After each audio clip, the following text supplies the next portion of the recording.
ఆర్థిక మంత్రి కంటే ఇంకే పెద్దగా ఉంటుంది, ముఖ్యమంత్రి పదవి ఉంటుంది. నాకు తెలియదా ఈ ప్రభుత్వం ఈ ముఖ్యమంత్రితో కొట్లాడుతున్న పని పోద్దని? ముఖ్యమంత్రితో కొట్లాడడం శ్రేయస్కరం కాదు తెలియదు నాకు, కానీ చేస్తాం.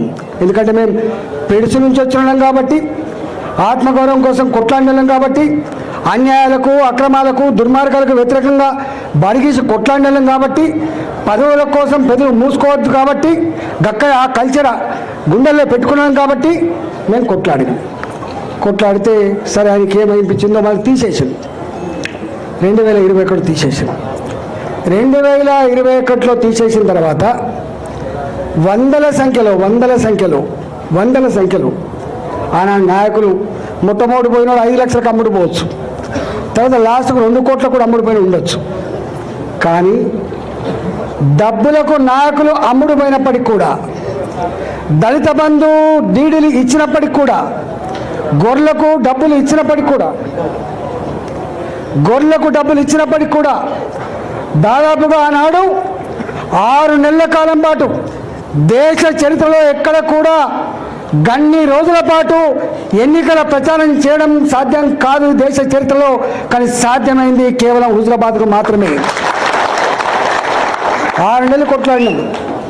ఏప్రిల్ మాసంలో మనం రాజీనామా చేస్తే, ఏప్రిల్ మాసంలో మనం బయటకు వస్తే, అక్టోబర్ మాసం వరకు కూడా ఎన్నికల వాతావరణం, కొనుగోళ్ళు, ప్రలోభాలు, భయపెట్టించుడు, కేసులు పెట్టుడు, ఎన్ని చేసిందో మీరు చూసిండు. చివరికి తెలంగాణ ఆత్మగౌరవం గెలిచింది. కేసీఆర్ చెంప చెల్లు మనిపించింది. ఆనాడు యావత్ తెలంగాణ జాతిలో ఒక ఆలోచన వచ్చింది. ఓహో, ప్రలోభాలు ఉన్నప్పటికీ, డబ్బు ఖర్చు పెట్టినప్పటికీ, ఓటుకు 10,000 రూపాయలు ఇచ్చినప్పటికీ హుజురాబాద్ చూపిన చైతన్యం, హుజురాబాద్ చూపిన తెగువ చాలా గొప్పగుందని చెప్పి ప్రపంచంలో ఉన్న తెలుగు వాళ్ళందరూ కూడా కీర్తించిండ్రు 2021 ఫలితాన్ని. ఇవాళ నా మీద కుట్ర చేసిండు ముఖ్యమంత్రి ఆనాడు. నాకు నిజంగా 2021 వరకు అధికారంలో ఉన్న, ప్రతిపక్షంలో ఉన్నా కూడా నేను ఏ పని అంటే ఆ పని చేయించుకోగలిగిన. ఎందుకంటే నేను ప్రజాప్రతినిధి కాబట్టి. 2014 వరకు నేను అధికారంలో లేకపోవచ్చు, ఎమ్మెల్యేనే ఉండవచ్చు, నా పార్టీ అధికారం లేకపోవచ్చు, కానీ నా రోడ్లు ఎక్కడ ఆగలే, నా రోడ్ల నిర్మాణం ఎక్కడ ఆగలే, నా ఇళ్ళ నిర్మాణం ఎక్కడ ఆగలే, నా దగ్గర సబ్స్టేషన్ నిర్మాణం ఎక్కడ ఆగలే. నేను బాధ్యత అనేది మర్యాదగా నేను ఇక్కడ ఎమ్మెల్యేను, నా ప్రజలకి సమస్య ఉందని చెప్తే ఆనాటి సమైక్య పాలకుల ముఖ్యమంత్రులు కూడా భయంతో మాకు డబ్బులు ఇచ్చేది, భయంతో మాకు శాంక్షన్లు ఇచ్చేది. కానీ ఈ ఓడిపోయిన ముఖ్యమంత్రి మొత్తం చరిత్రను తిరగరాసే పద్ధతిలో, ప్రజలు అసహించుకునే పద్ధతిలో, ఎమ్మెల్యే గారికి ఉండే ప్రోటోకాల్ కూడా లేకుండా చేసి, ఎమ్మెల్యే గారు చేసే కనీస కర్తవ్యం కూడా చేయకుండా చేసి, ఇవాళ దొడ్డిదారిన ఒక పదవి కట్టబెట్టి వాడికి అన్ని రకాల హక్కులు ఇచ్చి, ప్రోటోకాల్స్ ఇచ్చి నన్ను ఇబ్బంది పెట్టే ప్రయత్నం చేసిండ్రు. అయినా నేను అనుకున్న ప్రజలు గొప్ప వాళ్ళని. ఆ 2.5 సంవత్సరాలు ఎంత నరకం అనుభవించినో మీరు చూసింది. అంతేకాదు, సరే కుట్రదారులు ఎవడు ఓడగొట్టిండో, ఎవడు గెలిపించిండో దాని జోలికి పోతలేడు. కానీ నేను ఒకటి మాత్రం ఇప్పటికీ, ప్రజలు ఎప్పుడు కూడా మోసం చేయరు. ప్రజలకు నాయకత్వం వహించే వాళ్ళు మాత్రం చక్కటి దారి చూపించాలి. ఇక్కడో అక్కడక్కడ నెగ్లిజెన్సీ ఉందా, ఇంకేముందో తెలియదు, కానీ మొత్తం మీద ఓడిపోయినాం. ఏనాడు అంటే హుజురాబాద్లో ఓడిపోతామని చెప్పి ఎవరు కళ్ళ కూడా ఊహించింది, ఓడిపోయినాం. దాన్ని అంగీకరించాల్సిందే. నేను అనుకోకుండా ఇక్కడికి వచ్చిన ఇక్కడి ప్రజానీకం అంతా కూడా గొప్పగా ఆశీర్వదించి గెలిపించింది. మీకు తెలుసు, మీరు వస్తున్న రోజు ఇక్కడికి వస్తే ఈ పెద్ద పార్లమెంట్ 40 లక్షల ఓట్లు, గుర్తుపెట్టుకోండి, 40 లక్షల ఓట్లు, ఒక 70 లక్షల జనాభా ఉన్నది. దాదాపు సగం హైదరాబాద్ ఉంటుంది ఇక్కడ. దేశవ్యాప్తంగా సెటిల్ అయిన వాళ్ళు ఉంటారు ఇక్కడ, ఉమ్మడి ఆంధ్రప్రదేశ్ నుంచి సెటిల్ అయిన వాళ్ళు ఉంటారు ఇక్కడ. నాకు పని ఒత్తిడి వల్ల మీకు రాలేకపోయినా, కానీ బాధ అనిపించే అంశం ఏంటంటే, ఇవాళ మనం ఆనాడు 2021లో కేసీఆర్కి ఒక మాట ఇచ్చినాం, ఒక ఛాలెంజ్ చేసినాం. నువ్వు ఓటింగ్స్ పెట్టించుకుంటున్నావు కేసీఆర్, నువ్వు ఫ్లెక్సీలు పెట్టించుకుంటున్నావు, గోళ్ల మీద నీ బొమ్మలు వేయించుకుంటున్నావు, కరెంటు స్తంభాల మీద కూడా నీ స్టిక్కర్లు వేసుకుంటున్నావు, నా ముఖం కనపడకుండా చేస్తున్నావు.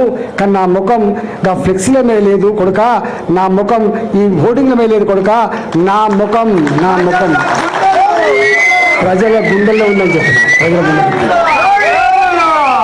ఇవాళ మీరు ఇప్పుడు కూడా ఇలా షామీర్పేట ఏమంటనే ఇది, ఈ షామీర్పేట భారతీయ జనతా పార్టీకి అడ్డ, ఇది ఇవాళ అడ్డ. ఇది నేను భారతీయ జనతా పార్టీ ఎంపీని, నేను ఇక్కడ భారతీయ జనతా పార్టీ ఎంపీని. నేను దక్షిణ భారతదేశంలో మొట్టమొదటిసారిగా ప్రచారం జరిగితే నరేంద్ర మోడీ గారే స్వయంగా వచ్చి నా ఎలక్షన్ ప్రచారం చేసే విషయం మీకు తెలుసు. గా అడ్డ ఇది, ఇది పార్టీకి ఊపిరి పోసే అడ్డ, నాయకులకు స్ఫూర్తినిచ్చే అడ్డ, రేపటి గెలుపుకు సంకేతం ఇచ్చే అడ్డ ఇలా షామీర్పేట అడ్డ. దాన్ని పట్టుకొని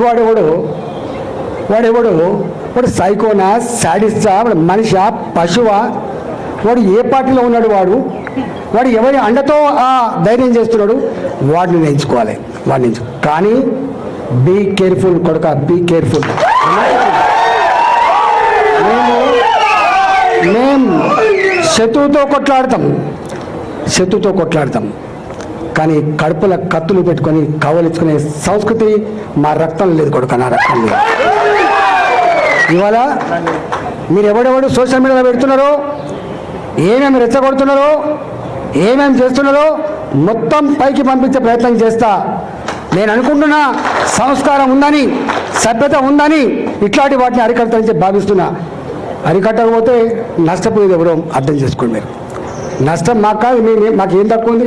అసలు మీరు ఎవరు? అసలు నీ శక్తి ఏంది, నీ యుక్తి ఏంది, నీ చరిత్ర ఏంది, మా చరిత్ర ఏదిరా? 2002లో వచ్చిన నా జిల్లాకి, 2002లో వచ్చిన నా జిల్లాకి 2 సార్లు నేను జిల్లా పార్టీ అధ్యక్షుడిగా పనిచేసిన, నేను 2 సార్లు జిల్లా మంత్రిగా పనిచేసిన. నేను నా అడుగు పడని గ్రామాలు లేవు కరీంనగర్ జిల్లాలో, ఉమ్మడి కరీంనగర్ జిల్లాలో నా అడుగులు పడని గ్రామాలు లేవు. ఉమ్మడి కరీంనగర్ జిల్లాలో నేను కరీంనగర్లో ఉంటే పొద్దున ఉదయం పొయ్యి ముట్టిస్తే రాత్రి 12 గంటలకు కూడా ఆ పొయ్యి ఆరిపోయేది కాదు. ఒక్క హుజరాబాదు, ఒక కమలాపూర్ వచ్చిన వాళ్ళు కాదు బిడ్డ, మొత్తం కరీంనగర్ జిల్లా మొత్తం వచ్చేది. పక్క పంటున్న జిల్లాలు కూడా అప్పుడప్పుడు వచ్చిపోయి